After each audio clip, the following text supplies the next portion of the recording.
어제 그 민주당이요, 비트코인 ETF를 갖다가 투자 허용하겠다라고 말을 했습니다. 자, ETF라는 거는 현물 상장 지수 펀드라는 거예요. 그래서 해외 증시에 상장된 비트코인 현물 ETF에 대한 투자를 국내 자산 운용사들이 비트코인 ETF 상품을 개발해서 그거를 갖다가 증시에 상장할 수 있는 길을 열어준다. 그러니까 가상화폐 비트코인을 가지고 그걸 갖다가 이 주식처럼 투기판에 집어넣겠다라고 하면서 자본시장법 개정 논의를 하겠다는 거예요. 그래서 미국이 지난달에 비트코인 현물 ETF를 승인한 이후에 투자가 자금이 몰리면서 이게 비트코인 가격이 올라가니까 한국에서도 비트코인 이 현물 상장 지수 펀드 거래를 허용해서 제도권으로 흡수하겠다. 이렇게 지금 이야기를 하고 있어요. 그래서 이 비트코인 ETF 투자를 지금 금융위원회나 정부는 반대를 하는데, 그런데 민주당은 이걸 갖다가 국내 금융투자사들이 가능하게 자본시장법을 개정해서 허용해 주겠다는 겁니다.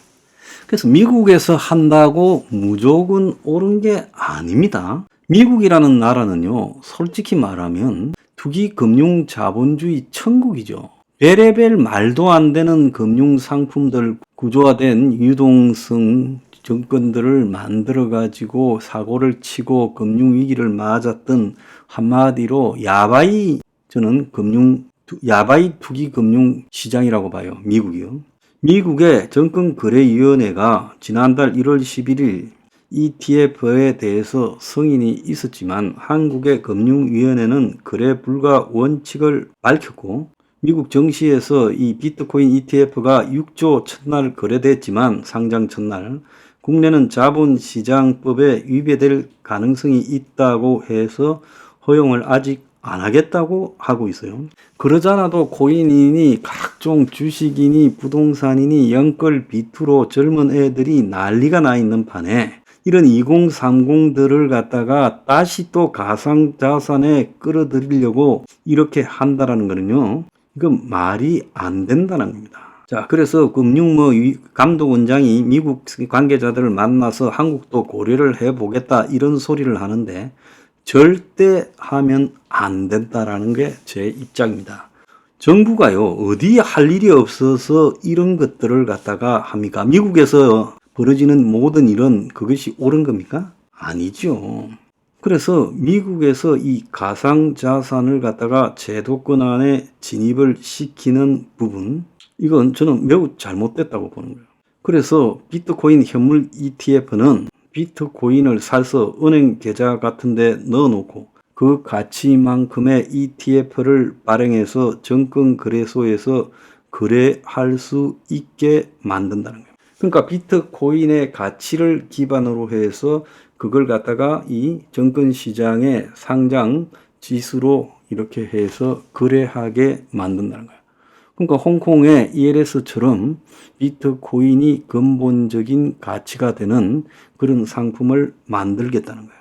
근데 지금 한국에서도 가상자산 거래소가 있어서 비트코인 현물, 비트코인 자체를 거래할 수 있는데, 그게 아니라 이제 코스피 같은 정권 거래소에서 주식처럼 팔고 사겠다는 거예요. 자, 그래서 지금까지 이제 이 가상자산, 암호화폐 등에 대해서 나이가 든 세대들이나 이런 사람들은 거리감이 있지요. 사고 파는 부분에. 그 가상자산 거래소에 가서 사고 파는 것도 거부감이 있고요. 근데 그런 것들을 갖다가 이제 마이너리그가 아니라 정권 거래소에서 주식 파는데 옆에다가 붙여서 그걸 지수화해서 팔겠다는 거예요. 지금 우리가 ELS나 상업용 부동산 그 펀드에서 보면 무슨 펀드를 사는지, 그럼 그게 무슨 의미가 있는지 모르고 은행 창구 직원이나 펀드 매니저들한테 맡겨가 그들 말을 듣고 하다가 사고가 나고 난리가 날 수 있잖아요. 자, 그런데 이 비트코인 ETF, 비트코인 현물 ETF를 하게 되면 한국에서 지금 이 가상자산에 대해서 공개 시장에서 팔고 사게 되면서요, 여러 가지 제가 볼 때는 문제가 발생할 수 있다. 그래서 미국의 정권거래위원회가 ETF를 10년 동안 거부를 해왔어요. 그래서 비트코인이나 이런 것은 가격 조작, 시세 조정 등에 굉장히 민감한 부분이죠. 그래서 이걸 도대체 누가 얼마를 가지고 어떻게 거래를 하는지도 알 수 없고 소유주를 명확하게 확인할 수 없어요. 주식은 누가 몇 개를 가지고 있는지 알 수가 있잖아요. 근데 이건 소유주가 명확하지 않기 때문에 이게 한국에서 현물 ETF로 거래되고 미국에서 거래되면 어떤 행태로든 이것이 돈 세탁이나 여러 가지 비리 문제가 될 수 있다는 거예요. 그래서 미국의 정권거래위원회에서 이거를 갖다가 이 ETF로 못한다고 하니까 이걸 갖다가 너네들이 선물 ETF는 이 승인을 해줘 놓고 왜 현물 ETF는 안 해주냐고 하면서 소송을 걸었어요. 관계자들이요. 그러니까 그 판결이 지금 작년 8월에 났고 그러면서 결국 월가에서 지금 이 판결에서 져버린 겁니다. 그러면서 지금 현물 ETF도 결국 정권거래위원회가 취급을 하라. 재판에서 판결이 났고 그래서 거래 승인을 하게 된 거예요. 그래서 미국의 정권거래위원장이 승인을 하면서도 우리는 현물 비트코인 ETF 거래를 할 수 없이 승인하지만 아직도 그 모체인 비트코인을 승인하거나 지지하지 않는다라고 이야기를 했고 위험성이 있다라고 했어요. 이 미국에서 이 비트코인이 선물 ETF가 되다가 또 현물 ETF가 되는 과정에서 지금 비트코인의 화폐 가치가 아직 인정이 되지 않고 있는 속에서 이런 것들을 갖다가 미국 정부에서 인정하는 형식으로 가는 과정이 매우 명쾌하지가 못하다는 겁니다. 그래서 엘살바도르나 베네수엘라 같은 나라들이 이 비트코인을 갖다가 국가화폐, 그래서 센트럴 뱅크 디지털 코인이라고 디지털 통화처럼 간다 하지만 사실은 이것이 자국 화폐의 가치를 위협하고 있기 때문에 옳지가 않은 거예요. 그래서 중앙은행이 발행하는 디지털 코인도 이것이 보편화되기는 어려울 거라고 나는 개인적으로 보고 있습니다. 한국금융당국은 가상자산에 대해서 매우 보수적인 입장을 취하고 있고 우리가 이 가상자산, 가상화폐에 대해서 온갖 범죄가 2017년, 18년에 나서도 처벌조차도 제대로 이렇게 할 수가 없었죠. 그 가상자산 거래소라는 게 개판이었죠. 그런데 정권사들이 가상자산을 거래하게 되는 현물 ETF를 취급하라는 것은 이건 말이 안 된다는 겁니다.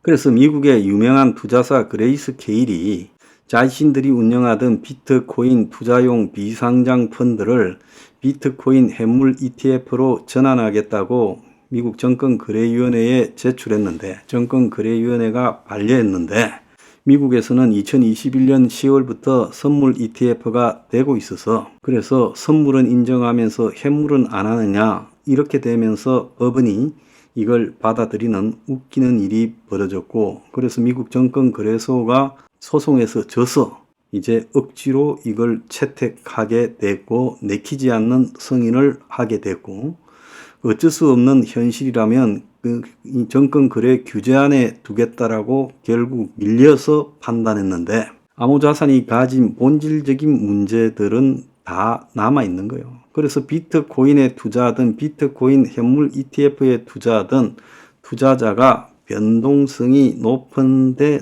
노출이 된다라는 건 똑같다는 거예요.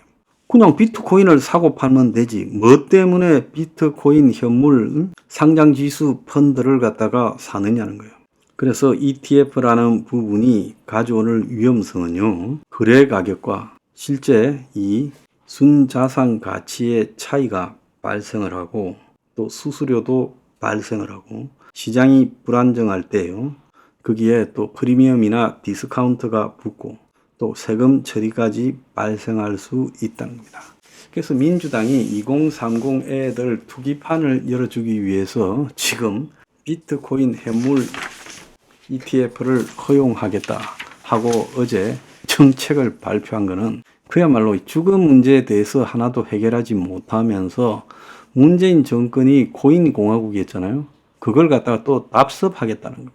기가 찬 일이 아닐 수 없어요.